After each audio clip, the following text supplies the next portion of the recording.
The user menu contains settings that are useful to the end user for everyday use. It does not contain any configuration or tuning parameters. IDNext 1000 access to the user menu. Power on the controller. To unlock the keyboard, press and hold the down arrow key for at least 5 seconds until UNL appears.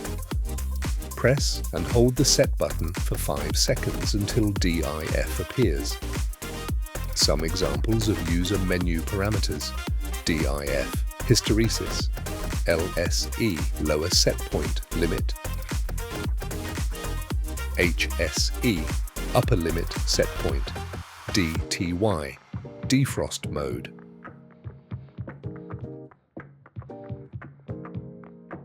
User menus parameters allow to set up the proper working behavior of the machine, such as set point changing or adjusting alarm thresholds.